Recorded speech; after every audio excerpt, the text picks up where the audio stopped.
I wish we leveled up in real life like we do in video games. I'd love to get a new skill point when I hit level 30 next year. God, I'm old. Anyway, in Starfield, you will be collecting skill points and they make tangible changes to your build by adding new abilities and other functions as well. So let's go through the best skills you need early in Starfield. Let's go. Let me know in the comments your favorite skills. So generally speaking, how skills work in Starfield is every time you level up, you will gain a skill point and you can use those skills to purchase a new skill or upgrade an existing skill. So if you need to upgrade or want to upgrade a skill that you already have, you'll need to complete the represented challenge in order to unlock the next rank of that skill, which is typically just like using that skill out in the actual game. And then by spending that skill point, you'll be able to purchase the next skill. So as you invest in skill points in specific trees, you'll also unlock the skills that are further down that line, which is definitely something to consider in the sort of early to mid game when you don't have a lot of skill points, is to what trees you actually want to invest further in, because there's skill points later in those trees that you actually want to get access to, because as far as I know, you can't actually respec. I haven't found a way to do so, but if anyone has found a way to do so, please let me know in the comments so we can definitely help each other out. But let's get into the best physical skills. So physical skills are a way to enhance your physical aspects of your player, so that being like your health or your carry capacity, endurance, and also your melee combat. A couple of really critical ones that you need to grab here, regardless of your build, which is what we're going to focus on for the most part in this video, by the way, is just like general skills across the board that everyone should get. But the first being weightlifting, which increases your carry capacity. This is obviously important in all of the Bethesda games because there's a ton of things that you're going to pick up, but in this game, resources are the main sort of crux of things you will pick up, and they are extremely heavy and you will be carrying a lot of them and putting them in your cargo hold as well. And you've also got weapons and spacesuits and all that stuff as well. So carry capacity, definitely consider grabbing. I would also grab wellness here to increase your overall max HP. I don't think we need to say much more on that. It's pretty self-explanatory why you need more HP. Fitness will increase your O2 capacity, which is essentially like your stamina bar. So when your O2 runs out, you'll then go into the CO2 bar, but the increasing your overall O2 capacity just means you can sort of run further, which you'll definitely do at a lot of planets, because there are a lot of times when, you're sort of running between different locations just while you're exploring on planets. I hold down the sprint button like all the time, so it's definitely helpful. Gymnastics is also a huge buff because you can combat slide, which is super fun. So consider grabbing that if you are investing in the physical line as it is in the second tier. And also if you are going to be doing a bit of stealth, the stealth skill you definitely should grab, as this enables the stealth meter. You won't have it without it. You can stealth without the stealth skill, but you just won't be able to see exactly, how stealthy you actually are, and it will obviously give you buffs to stealth as well. Social skills lean into adding dialogue options or NPC interactions, as well as your crew and companions, and a couple of outpost skills if you're considering investing in this tree.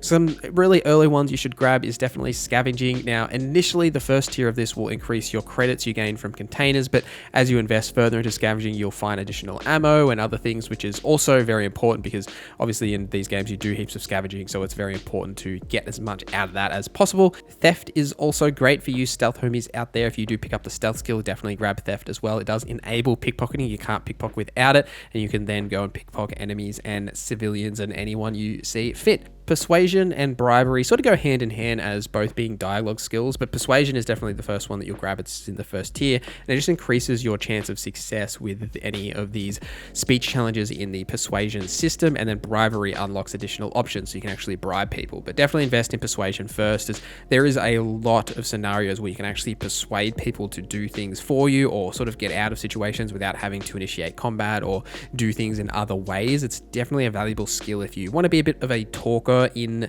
Starfield. It's definitely an option to consider for those reasons. And regardless of your build, commerce is a great skill because you can then buy items for less and sell items for more, which is great because you will definitely be selling a lot of items in Starfield as you come across heaps of different things that you can sell to make income, because you will want a lot of credits in Starfield, not only to buy certain resources that maybe you need for upgrading, but also to buy ships and ship upgrades. It's definitely where I've spent most of my money.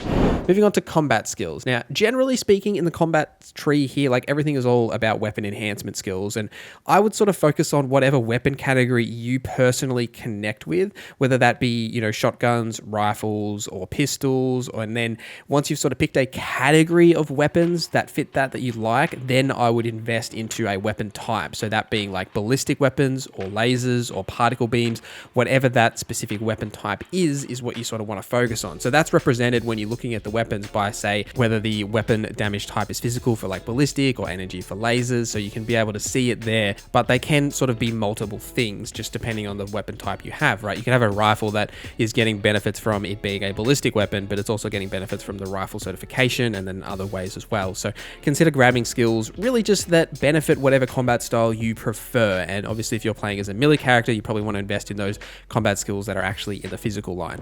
Moving on to science. Now this is everything to do with, say, researching and crafting, as well as planet exploration and like survey skills. And the first skill you really should pick up is surveying. Now this not only adds a zoom to your scanner, it also increases the distance at which you can actually scan things when you're out exploring on planets. This is a pretty big buff because initially without this skill, you have to get so close to things just to be able to scan them, which is a little tricky for hostile creatures. So being able to scan them from a distance, as well as not having to run right up to something's face just to be able to scan it, is just a little bit helpful. And I've also used the zoom function a bit while exploring on planets to see things in the distance. Medicine is critical for the exact same reason that wellness is. Medicine will increase the amount of additional health that you get back from like med packs and trauma kits, that sort of a thing. So definitely invest in medicine. And then a couple of other skills that you could consider, something like geology, botany, and zoology. These will increase the amount of resource gain you gain from their specific type, right? So geology being inorganic objects, so minerals and that sort of thing that you find from planets, and botany is for the organic objects, so plants, and then zoology is for creatures, so the resources you gain from them. So if you're looking really to become a bit of a resource farmer, then invest in those 3 skills. But otherwise, I would consider getting into that second tree of the science skill to grab weapon engineering and spacesuit engineering, which you absolutely need if you want to research higher level modifications at the research lab for different weapons and spacesuit upgrades, because you will actually need them, and they are tangible increases exactly the same as they were in, say, Fallout 4 in the mod system, in improving your overall, say, damage or capabilities with a weapon, or even just adding different functions to your spacesuit, which becomes more important because of the boost pack as well, which we're going to talk about in a little bit. But the different types of boost packs that you can mod on to your backpack, which you definitely will want to do if you do find one that you prefer to actually use. And moving on to those tech skills. Now this is where you get boost pack, as well as a lot of ship focused skills, a lot of ship building and ship combat, that sort of a general focus. But the boost pack training skill everyone should grab. So this enables you to actually use boost packs, which is like a must-have skill really, so you can not only get around a little bit easier in the world, especially on planets that don't have gravity or have lots of gravity, you can be able to move around. And once you've upgraded this, you can kind of stay in the air for a long period of time. You don't have to touch the ground a lot, which is just generally fun. Targeting control system is great to unlock the target lock when you're fighting in ship combat. It's a little bit like VATS, but for ships, and you can target specific parts of the ship. If you target the engines, you can knock out the engine to board the ship and take it over, or say if you knock out their weapons, you can stop them from firing back. It's very helpful in those encounters. Piloting is also helpful for ship combat, but also just the general like maneuverability of the ship for thrusters. So thrusters gives you more minute control over your ship. It's really good to do like quick 180s, so you don't have to do the whole slog of just like waiting for the reticle to turn around. It makes that process a little bit quicker. And the further tiers in piloting allow you to pilot higher tier ships, which you absolutely will want to do so you can improve your ship. But also, you know, if you are going to invest in some piracy, you can steal other ships from people that are of a higher class.